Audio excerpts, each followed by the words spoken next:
Son, OMG. Please go watch the cartoons. Mommy gonna play with you in a minute, okay? Mommy making a video. My son. He gonna be driving me crazy all the time while I'm making these videos, right? Oh god, and he is the cutest thing. Wait till you see him. But anyway, so okay, where was I? So yeah, I'll give you a lot of information about the crime that I did and my time in prison and the things that I've seen in prison. And a lot of it's funny, a lot of it is sad. Okay, so I'll give you a lot of information on that. Um, right now, a little bit about me. I'm, I'm, I'm, I'm here at home, and like I said, I've been out for 3 months, and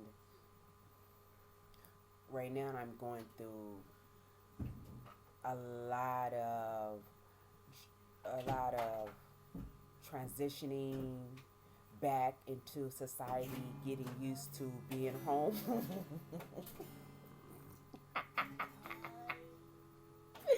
That's my son playing the guitar. I told him that I was gonna do this and to just give me some space and let me do this, but as you can see, it didn't work. Please give mommy some space.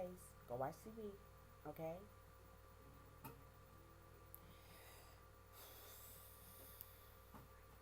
So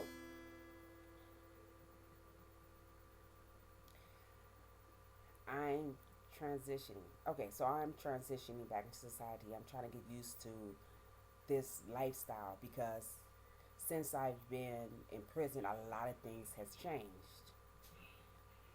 When I left, I owned a home and homes and cars and the nice life that I had built up over the years for myself and my family.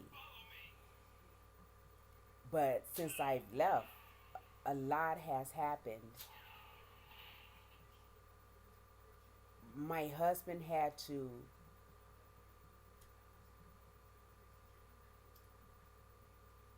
change things up.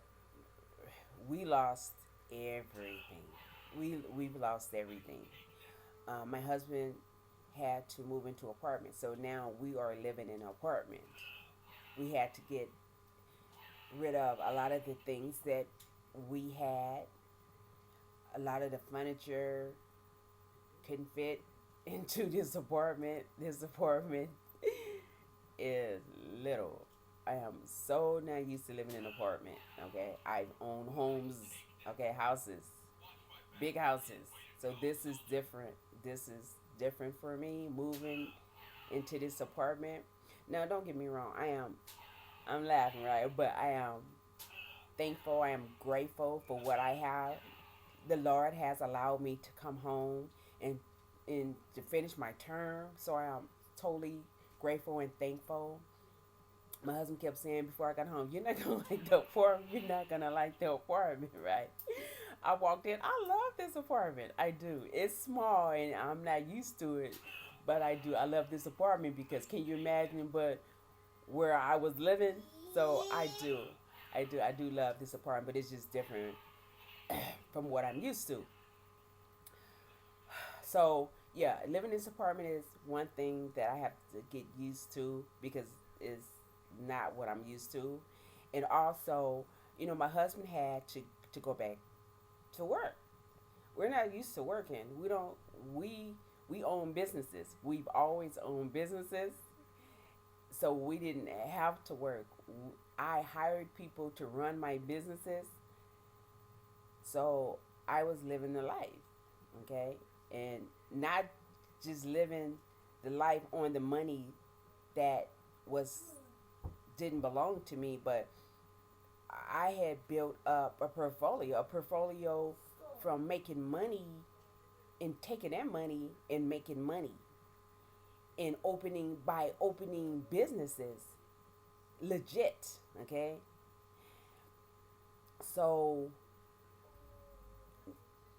once I left, it everything was taken, everything had to go, my husband had to go back to work. My husband had to go back to work, and now the money that he makes is barely enough to pay for this apartment and pay all the bills and take care of his family. So now here I am coming home from prison, and there's no money. There's no money. There's no car. I don't have a car. I drove a Mercedes Benz, a convertible, you know. And so now I'm home and I don't have a car. Once again, don't get it twisted. It's not that I'm not grateful, because I am. I'm grateful that to be home, but I'm just going through, being honest, and going through what's going on right now. And one of them is I don't have a car. So what? I don't have a car. It's all good. It'll come. Trust me, it'll come. But yeah, that's just one of the things um, that I'm gonna have to get used to, and that is not having a car right now. So, so now I'm living in an apartment, and I don't have a car, and we're struggling. My husband is making, you know, enough money to, you know, to make it to the next paycheck, paying all the bills and everything. So, uh,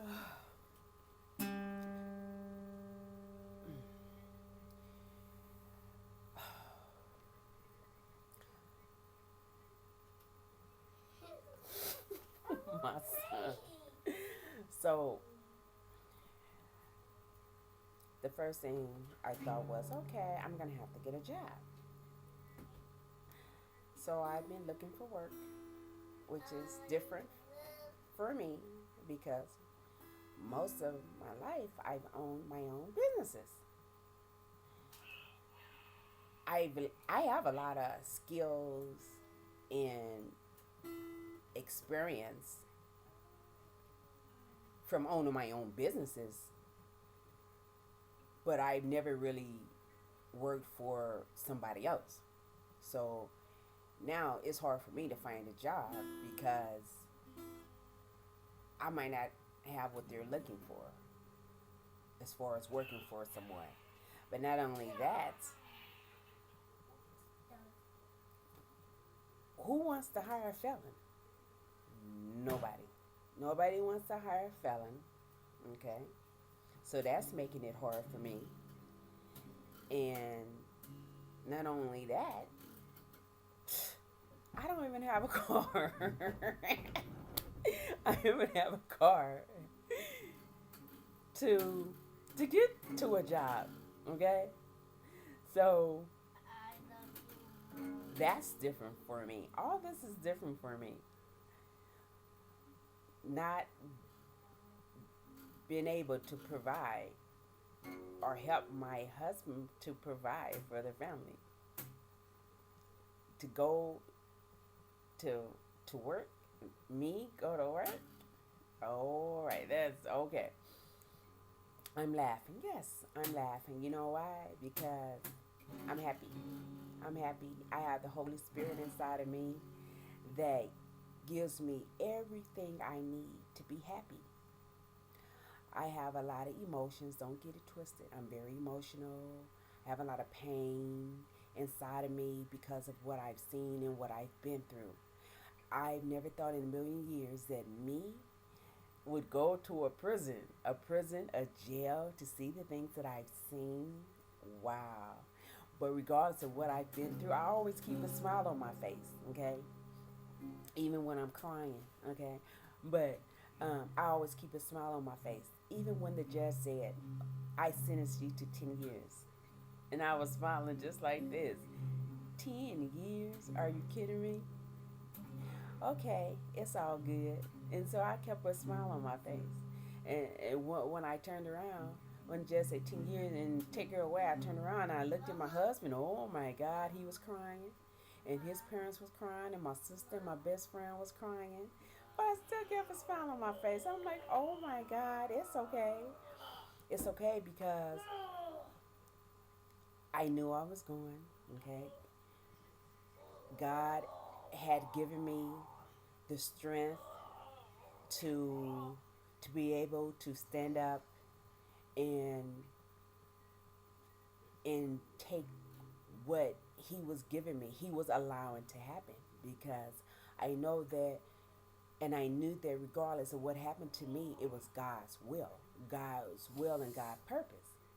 And it's because God does control my life. God order my steps. And if that seems cruel to some people, really believe and trust me that it's not cruel, that he allowed me to go through the things that I went through. And he did it for a reason. Okay? And once I went, the first thing he said was, God, I'm talking about, he said, listen, okay? I need you to be still and to be quiet. Okay. This is how he got my attention. You see, I was so busy in my own world, living the life, that I wasn't listening to him. I could hear him. Oh, yeah, I heard him. Okay. But I wasn't listening. And so it's like, okay, God, I hear you. Okay, I'm going to get it together. I'm going to get it together. But I never did. So then God allowed. God said, okay, I'm allow this to happen to you because I need you to listen to what I'm trying to tell you. So God allowed this to happen, and I knew that from the very beginning when it all went down. Okay, like, okay, God, what is going on? Okay, and so I have a relationship with God that allowed me to understand and to know that He is with me and He's ordering my steps. And before I left, my pastor had told me, regardless of what happened, remember that God is always with you. He'll be with you, and never forget the things that He taught you. So from that point, okay, I'm all good. Okay, so I went through this journey. Yeah, that's what I call it, a journey. I went through this journey, not alone, but with God. And oh my God, I have a story to tell. Okay, so you guys get ready. Okay. Thank you for listening. Again, my name is Keena, and I look forward to meeting you all and telling you my story, okay, with my son, okay, because he gonna drive us crazy along the way. All right. Thank you. Talk to you soon. Bye.